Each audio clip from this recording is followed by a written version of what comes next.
Thanks for stopping by for today's video. Vlogtober day 17. It is Tuesday the 17th of October. We are doing it. Woo! We are. And I hope you join me for the woo. I certainly do. I hope everybody has had a great day today. I hope everybody's week so far is going super duper great. Super duper great. I really do. I certainly do. So, here it comes. Here it comes. I have inspired another person. I have inspired another person. I have. Today, I got another task done on my extra task list. So today, I cleaned the sprayer at the sink because remember I told you that I noticed that there was some calcification buildup on the sprayer at the sink. Well, there's not anymore because I got it done. I did. And my accountability person gave me a pass. So I passed. So there is another thing done. So I'm very excited. And I am so glad that I am inspiring or motivating a couple of you to join along and see how this can benefit you in your life. So win-win, win-win. And I have cucumber water, and guess what? I have inspired a couple people to start drinking cucumber water, and word on the street is they like it. They do, they like it. So here's the cucumber water. Anyway, so, right? My streak. I can't figure out exactly how to talk about it, so I'm just going to give you a little things that I do throughout the rest of Vlogtober. That's how we're going to do it. I just can't figure out how to talk about it and make it interesting, I guess. I don't know. This is natural. This is natural. This is not. Okay? So I color this. This is natural. Okay? And this is my color, my entire head. Okay? I went prematurely gray in my 20s.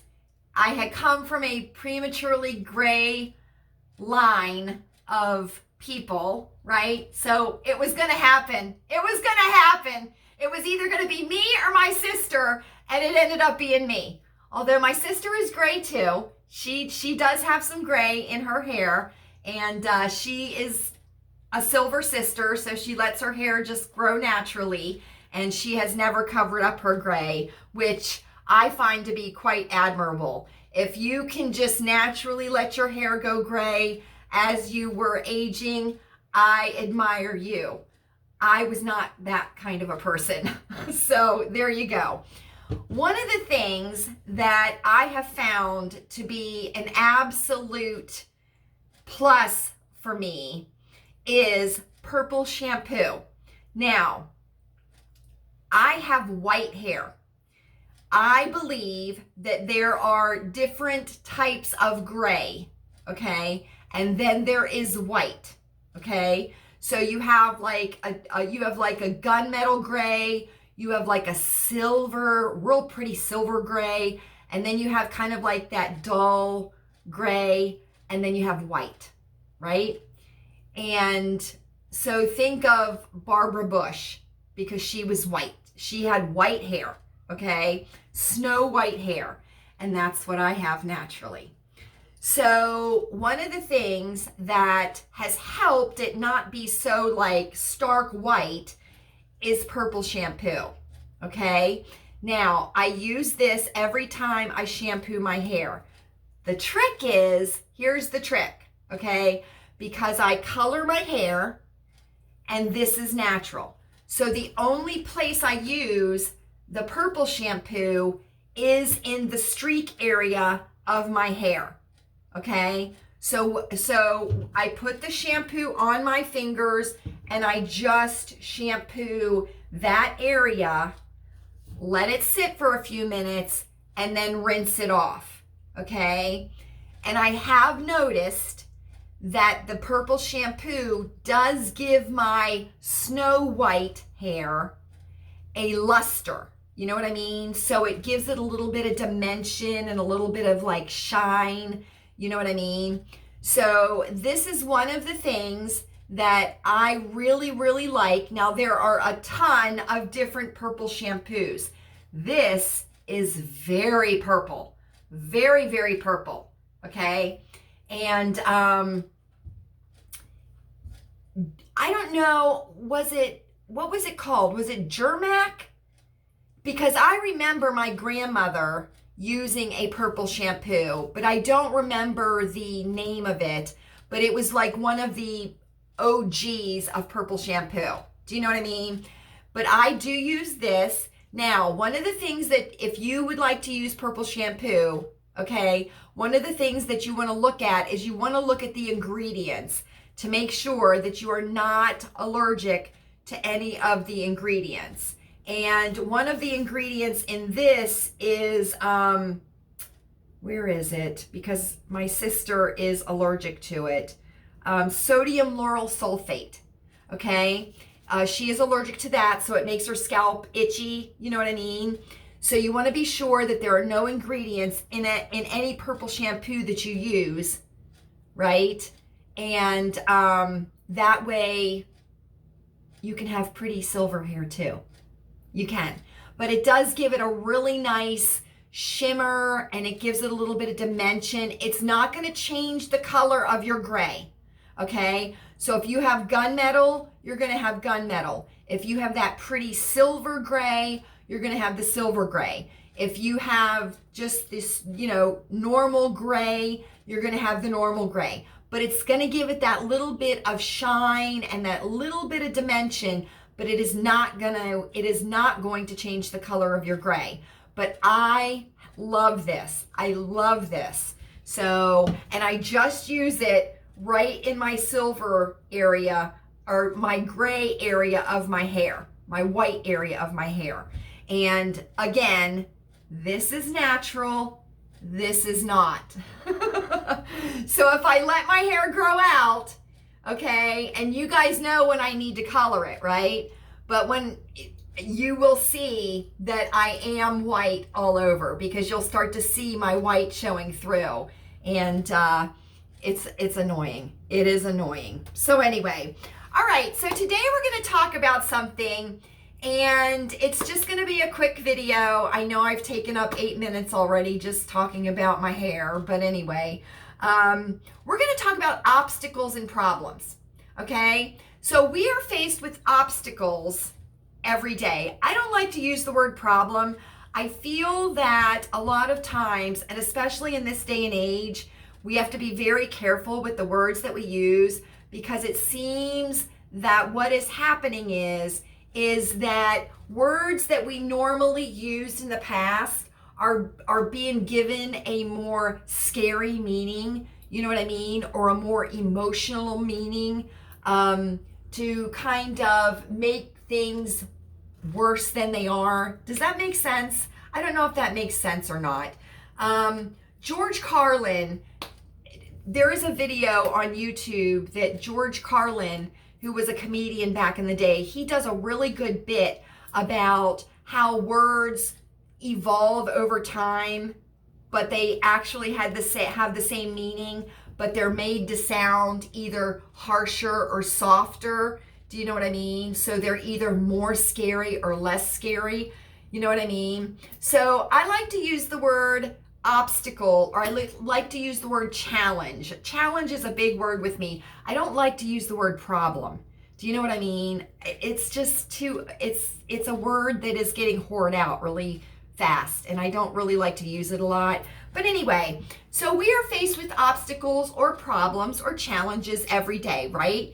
And again, attitude is everything. So a lot of it has to do with how do we deal with them, right? How do we deal with them?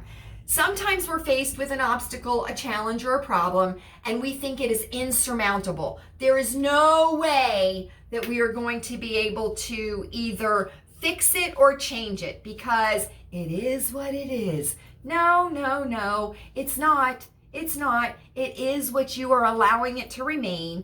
It is what you are allowing it to be. That's what it is. Okay? We all have choices. We all have choices. We all have choices. So, one of the things that I like to do is I like to kind of take a step back, not physically, just in my mind, take a step back from the challenge or the obstacle or the problem, and I like to kind of get the big view of it, right? And what I like to do is I like to look for a weak spot in the problem, right? You want to look for the weak spot in the problem or the weak spot in the obstacle, and that's where you're going to start to change it, right? Or you're going to start to fix it, right? Because there's always a weak spot. So I'm trying to think of an example.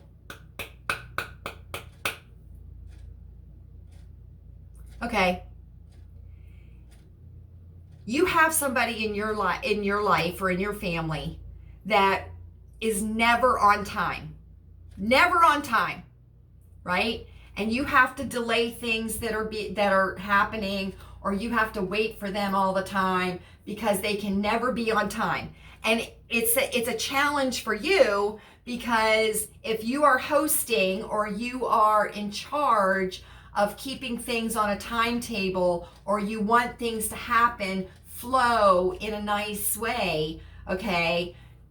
The challenge is, how do you deal with this person who is never on time? Never on time.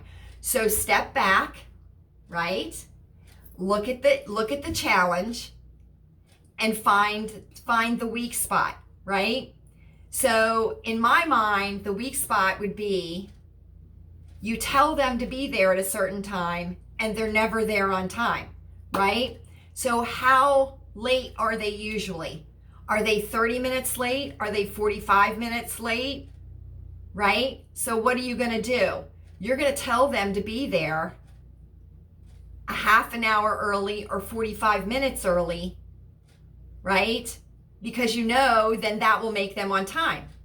So you have fixed the problem, or you have met the challenge, right? And let me tell you something. It works with the in-laws. It works with the in-laws. It certainly does. It does. Because guess what? I've done that and it worked. It worked. Let me tell you something. That is probably one of the most disrespectful things you can do when you are invited somewhere and you are expected to be there at a certain time and you show up more than 15 minutes late. More than 15 minutes late is not fashionable. It's just disrespectful. It is disrespectful, and you are a bad time manager, or you didn't have your outfit picked out ahead of time. You didn't know what shoes you were going to wear. You didn't know how you were going to wear your hair. You didn't know what your family was going to wear. You misjudged the travel time. I mean, I could go on and on and on and on. But fashionably late, okay, is 15 minutes or less. That is fashionably late. And ish is 15 minutes before or after. That's ish, okay? So ish isn't 3 hours later, right? Ish isn't 45 minutes later, okay? Because just think about this. Think about this. You are scheduled for a doctor's appointment at 2 o'clock, okay? You are there at 2 o'clock, right? But you don't get in till 2:45. So how angry are you, right? Because, you know, you've been sitting there for 45 minutes. You were expecting to be seen at 2 o'clock. And you're not seen till 2:45.